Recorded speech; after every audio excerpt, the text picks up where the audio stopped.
नमस्कार। मैं हूं पंकज कुमार। इस खास पेशकश में हम आपसे बताने जा रहे हैं कि दरअसल बीजेपी के भीतर कोहराम किस बात को लेकर मचा है। आपको बेहतर पता है कि बीजेपी के प्रदेश अध्यक्ष दिलीप जायसवाल को जिस तरीके से प्रशांत किशोर ने घेर दिया है, उसके बाद से बीजेपी के प्रवक्ता और साथ ही साथ नेता, जी हां, जो प्रदेश के बड़े नेता हैं, वो सख्ते में। और इसलिए आप देखेंगे कि दिलीप जायसवाल के डिफेंस में कोई आ नहीं रहा है। कोई बड़े नेता उनके डिफेंस में कुछ बोल नहीं रहे। अब सवाल यह उठता है कि प्रवक्ता क्या कह रहे हैं, तो मैं आपको पुख्ता खबर दे सकता हूं कि दरअसल प्रवक्ता बीजेपी के कई नेताओं से मिल रहे हैं और खास तौर पर जो संघ और बीजेपी के बीच सेतु का काम करते हैं, उनके पास भी मिल रहे हैं और उनसे यह बता रहे हैं कि आखिरकार दिलीप जायसवाल को कैसे डिफेंड किया जाए। दिलीप जायसवाल के खिलाफ जो मामला है, उसको लेकर के पार्टी कैसे उनको डिफेंड करे। और दिलीप जायसवाल खुद अपने आप को डिफेंड उस तरीके से करने बाहर निकल नहीं रहे। इससे बीजेपी में बड़ी ही असमंजस की स्थिति है। आपको बता दें कि दिलीप जायसवाल पर आरोप मर्डर का भी है और उनको कैसे क्लीन चिट दिया गया इन्वेस्टिगेशन पर में उसकी पूरी गुत्थी प्रशांत किशोर ने खोल दी। अब सवाल यह उठता है कि जो आईपीएस जो इन्वेस्टिगेट कर रहे थे, उन्होंने क्या अपनी पत्नी को एमबीबीएस की डिग्री दिलाने के एवज में इन्वेस्टिगेशन को चौपट कर दिया और दिलीप जायसवाल को क्लीन चिट दे दी। दरअसल जन स्वराज पार्टी तो यही बात कर रही है और उसके बाद जो पब्लिक परसेप्शन बिल्ड हो रहा है, उसको लेकर के बीजेपी सख्ते में। हम आपको यह भी बताना चाहेंगे कि अभी हाल फिलहाल बीजेपी के बड़े नेता, जी हां, केंद्रीय नेतृत्व, दिल्ली से एक फोन आता है पटना और पूछा जाता है कि यह दिलीप जायसवाल को लेकर के क्या किया जाए। दरअसल केंद्रीय नेतृत्व में कुछ ऐसे नेता हैं जो दिलीप जायसवाल को लेकर के प्रशांत किशोर द्वारा चलाए गए मुहिम से काफी खफा है। दरअसल बीजेपी के भीतर दो बात को लेकर के बड़ी गहरी चिंता बनी हुई है। बीजेपी को यह लग रहा है कि एक तरफ बीजेपी को नुकसान हो सकता है कि हम ऐसे मुख्यमंत्री के नेतृत्व में चुनाव लड़ रहे हैं जिनको लेकर के पब्लिक में यह परसेप्शन बन गया है कि वो अचेत है। तो इसलिए अचेत हैं, कोई फैसले नहीं ले सकते और ये बार बार प्रशांत किशोर भी कह रहे हैं।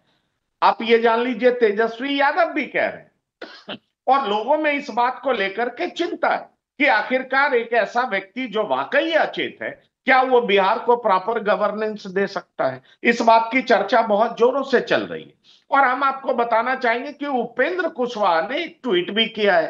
ट्वीट में उन्होंने कहा है कि ठीक है, आप सरकार चलाते रहिए, लेकिन पार्टी को बचाने के लिए आप अपने बेटे को आगे लाइए, क्योंकि तभी पार्टी बच सकती है। आपके इर्द गिर्द जो लोग हैं, शायद वो आपको कह नहीं पा रहे हैं या वो कहेंगे भी नहीं, लेकिन जो कार्यकर्ता हैं और लोग हैं, उनका आपके पास एक्सेस नहीं। तो सवाल यह है कि उपेंद्र कुशवाहा ने यह बात तो कह दिया कि आपको अगर जेडीयू बचाना है तो आपको क्या करना होगा। लेकिन दूसरी तरफ जो गंभीर समस्या है वो ये है कि बीजेपी को लेकर के कि भाई जिसके प्रदेश अध्यक्ष पर ही मर्डर का आरोप लगने लगे, जिसके प्रदेश अध्यक्ष पे एक माइनॉरिटी इंस्टीट्यूशन को हथियाने का आरोप लगने लगे, जिसके प्रदेश अध्यक्ष पहले कांग्रेस में होते हो और तमाम पार्टी के नेताओं को सेट करके, ब्यूरोक्रेट को सेट करके उस कॉलेज को उन्होंने हथियाने का काम किया है, इस तरह का आरोप लगने लगे। ये कोई भी आरोप की पुष्टि टीवी 9 नहीं करता।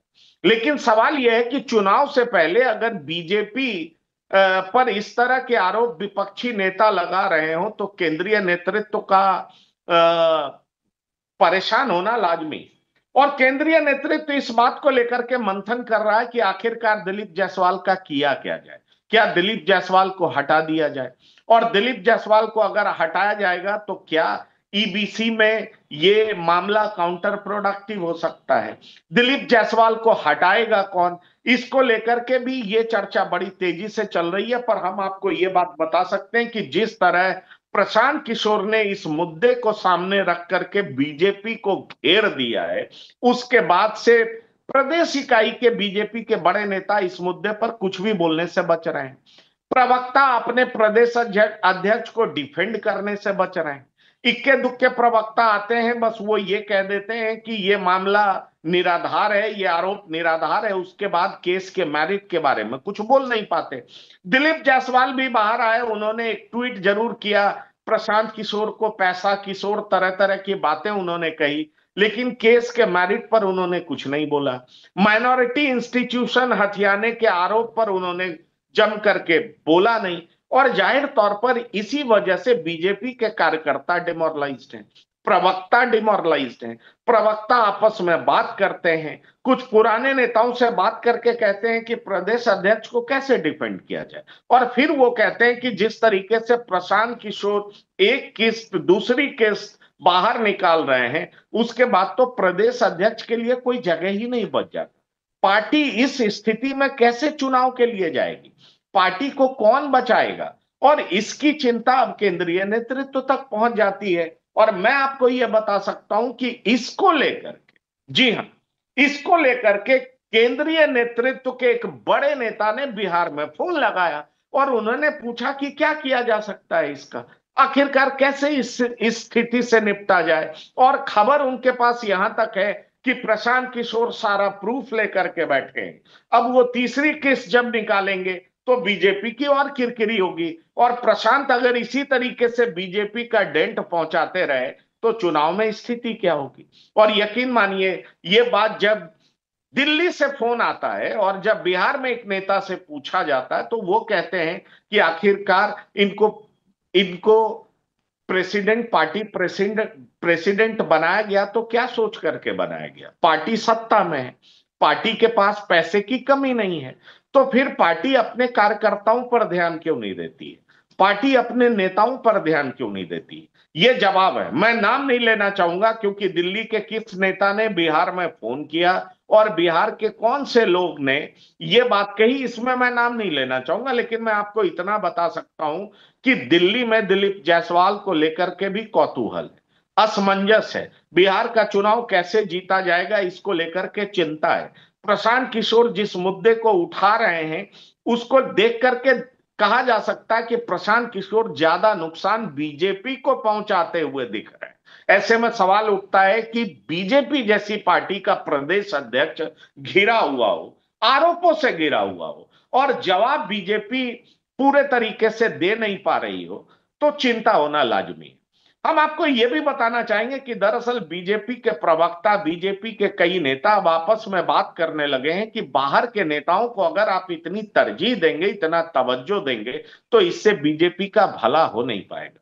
प्रशांत ने वही हिट किया है जहां प्रशांत को हिट करना चाहिए, ऐसा अंदर खाने बीजेपी के कई नेता बोलते हैं। दरअसल वो ऐसा इसलिए बोलते हैं क्योंकि उनको लगता है कि चाल चलन, चरित्र और चेहरा जिस पर प्रशांत किशोर ने हिट किया है, दरअसल बिहार में बीजेपी के कुछ नेताओं द्वारा ये एक्सपोज किया जा रहा है, क्योंकि पास्ट में उनका चरित्र, उनका रिकॉर्ड ऐसा ही रहा। लेकिन मैं वाकई इस पे कोई पुष्टि नहीं करता, टीवी9 कतई पुष्टि नहीं करता, पर राजनीति की एक हकीकत है कि perception is more real than realities. आप ये जान लीजिए, राजनीतिक लड़ाइयां परसेप्शन पर भी लड़ी जाती, और परसेप्शन ऐसा बन रहा है कि क्यों दिलीप जायसवाल चुप है, क्यों नहीं प्रशांत किशोर को जवाब दे पा रहे हैं, क्यों नहीं आगे आकर के वो प्रेस कॉन्फ्रेंस कर रहे हैं। अब तो प्रधानमंत्री भी जा चुके हैं, उन्हें जम करके प्रेस कॉन्फ्रेंस करके अपनी बेगुनाही साबित करनी चाहिए, पर वो बेगुनाही साबित क्यों नहीं कर रहे। इस पर जवाब आता है कि वो इसलिए नहीं कर रहे हैं क्योंकि प्रशांत किशोर तीसरी किस्त भी लेकर के बैठे। जिस दिन वो प्रेस कॉन्फ्रेंस करेंगे, इस बात पर ज्यादा बोलेंगे, प्रशांत किशोर तीसरी किस्त भी सामने रख देंगे, और फिर ऐसी स्थिति हो जाएगी जिसका जवाब देना बीजेपी के लिए मुश्किल हो जाएगा। दर्शकों, आप इस प्रोग्राम को लगातार देख रहे हैं और आप जानना चाह रहे होंगे कि दरअसल तीसरी किस्त प्रशांत किशोर कब रखेंगे। इसको लेकर के सिर्फ आप में ही चिंता नहीं है, आप में ही कौतूहल नहीं है, बीजेपी के लोग भी इस बात को लेकर के भयानक चिंतित हैं। वो समझ नहीं पा रहे कि प्रशांत किशोर के इस बात का जवाब किस तरीके से दिया जाए। वो समझ नहीं पा रहे कि प्रशांत किशोर की इन बातों से बीजेपी का अगर नुकसान हो गया तो बीजेपी आने वाले बिहार के चुनाव में कैसे बेहतर करेगी, और इसकी इसकी चिंता केंद्रीय नेतृत्व से लेकर के बिहार प्रदेश इकाई के कई नेताओं में हो रही।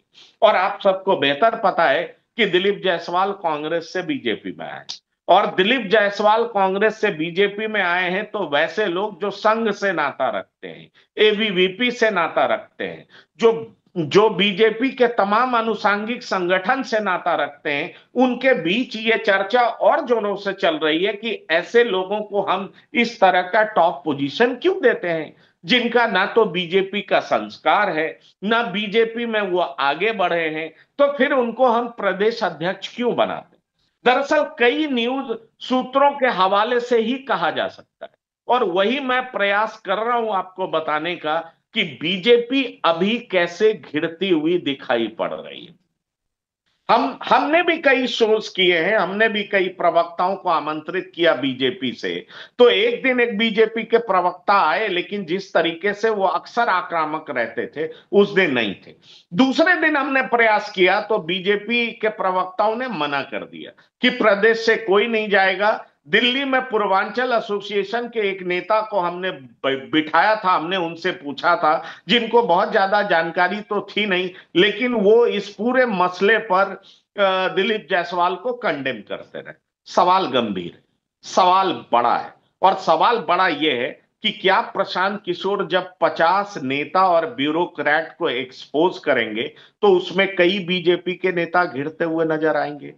क्या यह सिर्फ स्कैम ही नहीं बल्कि ये हत्या की भी कहानी है, क्योंकि इसमें भी जो राजेश शाह हैं, जो मृतक हैं, उनकी मां और उनकी बहन जिस तरह का आरोप प्रेस कॉन्फ्रेंस में लगा रही हैं, वो निश्चित तौर पर चिंता का विषय है। मैं एक बार फिर से आपको कह दूं कि इस तरह के आरोपों की हम बिल्कुल पुष्टि नहीं करते, क्योंकि ये कोर्ट ऑफ लॉ ही तय करेगा कि दरअसल आरोप में क्या दम है और क्या नहीं है। पर मैं इतना जरूर कह सकता हूं कि प्रेस में आकर के जिस तरीके से प्रशांत किशोर बोल रहे हैं, उनके नेता बोल रहे हैं, जिस व्यक्ति की हत्या हुई राजेश शाह की मां और बहन बोल रही हैं, 25 साल से जो वो जस्टिस पाने के लिए लगातार जो प्रयास कर रही हैं, और कैसे उनको धमकी भी दिया जा रहा है, ये तमाम खबरें जब बाहर आ रही हैं तो बीजेपी सख्ते में आ रही है।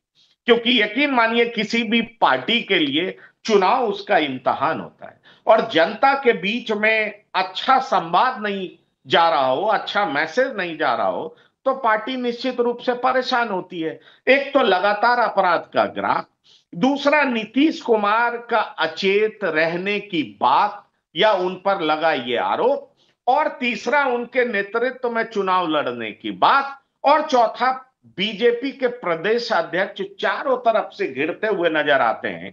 तो इसको लेकर के बीजेपी भयानक असमंजस की स्थिति में है कि आखिरकार दिलीप जायसवाल से कैसे निपटा जाए। और वो कहते हैं ना कि कुछ बातें ना तो उगलते बनती है ना निगलते बनता है, तो आखिरकार बीजेपी इसको उगले कैसे निगले कैसे, ये तो केंद्रीय नेतृत्व ही तय करेगा। लेकिन प्रदेश अध्यक्ष के पद को लेकर के अंदर खाने जबरदस्त उहापोह की स्थिति है। लोग दबी जुबान में बहुत तरह की बात कर रहे हैं, कह रहे हैं कि ऐसे प्रदेश अध्यक्ष के साथ चुनाव में जाना काफी ज्यादा काउंटर प्रोडक्टिव होगा। तो क्या वाकई ये प्रदेश अध्यक्ष हट सकते हैं? प्रशांत किशोर क्या इसको बड़ा मुद्दा बनाने जा रहे हैं? तीसरी केस जब जारी होगी तो प्रदेश का राजनीतिक माहौल बदल जाएगा। प्रशांत किशोर और भी नेताओं को एक्सपोज करेंगे, क्योंकि प्रशांत किशोर बार बार कह रहे हैं कि हमाम में सब नंगे हैं। राबड़ी देवी के दिलीप जायसवाल मुंह बोले भाई हैं। तो क्या अगर इस तरह की बात होती है तो आरजेडी भी एक्सपोज होगी, क्योंकि आरजेडी पर भी पी के आरोप लगाते हैं कि आरजेडी भी उस तरीके से इसलिए नहीं बोल रही है क्योंकि आरजेडी और दिलीप जायसवाल के बीच में घनिष्ठ संबंध रहा है। कई और नेता हैं जिनको दिलीप जायसवाल ने ऑबलाइज किया है, कई और ब्यूरोक्रेट हैं जिनको दिलीप जायसवाल ने ऑबलाइज किया है। ये सारे आरोप लगाने वाले हैं प्रशांत किशोर और उनके पार्टी के लोग। ऐसे में बड़ा सवाल है कि एनडीए जो नेतृत्व के संकट को झेल रही, नीतीश कुमार पर लगा आरोप को क्या जनता खारिज कर देगी, ये तो जनता बताएगी। पर बीजेपी के प्रदेश अध्यक्ष पर हत्या का आरोप लग जाए और आरोप मढ़ने वाला एक ऐसा पार्टी का नेता हो जो कि हर मुद्दे पर बेबाक बोलता हो, दबंगई से बोलता हो और कहता हो और चुनौती देता हो कि अगर उनमें हिम्मत है तो मेरी बातों का जवाब दे, मैं सारा प्रूफ सामने रख दूंगा, तो आखिरकार बीजेपी इस प्रशांत किशोर से कैसे निपटे। हम आपको यह भी बताना चाहेंगे कि प्रशांत किशोर भली भांति जानते हैं कि बीजेपी में किस नेता की क्या हैसियत है, क्योंकि 2014 में प्रधानमंत्री चुनाव लड़ रहे थे और उससे पहले वो गुजरात के मुख्यमंत्री थे। प्रशांत किशोर उनके बेहद करीब थे और जब वो लोकसभा का चुनाव लड़ रहे थे तो प्रशांत किशोर ने कई सारी रणनीति बनाई थी। फिर वो नीतीश कुमार के भी बहुत करीब रहे। तो नीतीश कुमार की पॉलिटिक्स, प्रधानमंत्री की पॉलिटिक्स, सबकी पॉलिटिक्स वो जानते हैं और इसलिए उनकी पार्टी ने यहां तक दावा किया कि दरअसल बीजेपी उनको इसलिए नहीं हटाएगी क्योंकि ये नई बीजेपी है जो अपने अकाउंटेबिलिटी से बचती है, वो अपनी जिम्मेदारी से बचती है और वो इसलिए नहीं हटाएगी क्योंकि उनको लगेगा कि जनता में मैसेज जाएगा कि हमने प्रशांत किशोर के आरोप को एक्सेप्ट कर लिया है। पर वो लगातार कह रहे हैं कि हम अगले किस्त में सब कुछ एक्सपोज कर देंगे और इसलिए बीजेपी के अंदर भारी चिंता है कि चुनाव से पहले पीके द्वारा इतने एक्सपोजर की बात करना और वो भी प्रदेश अध्यक्ष के खिलाफ इस तरह की बात करना बीजेपी को कितना नुकसान पहुंचाएगा, इसका आकलन करने में बीजेपी का केंद्रीय नेतृत्व लग गया है। अब आगे क्या होता है तो वो हम आपको बताते रहेंगे, पर हम आपसे इतना जरूर बता सकते हैं कि इस समय बीजेपी के प्रवक्ता जो कि अक्सर आक्रामक दिखते हैं इस मुद्दे पर चुप है। बीजेपी का केंद्रीय नेतृत्व इस मामले को टटोल रहा है और हम आपको ये भी बता सकते हैं कि यहाँ के भी कई बीजेपी से जुड़े हुए हार्डकोर नेता, आरएसएस से जुड़े हुए हार्डकोर लीडर, जिनका की रूट आरएसएस में रहा है या उसके अनुसांगिक संगठन में रहा है, वो भी पार्टी के प्रदेश अध्यक्ष के रवैये से खासे परेशान है। ऐसे में बीजेपी क्या करेगी चुनाव से पहले, ये बीजेपी के लिए एक ऐसा मुद्दा बन गया है जिसको बीजेपी ना तो निगल पा रही है ना उगल पा रही है। इस खास एपिसोड में इतना ही। ताजा तरीन खबरों के लिए आप लगातार देखते रहिए टीवी 9। धन्यवाद, नमस्कार।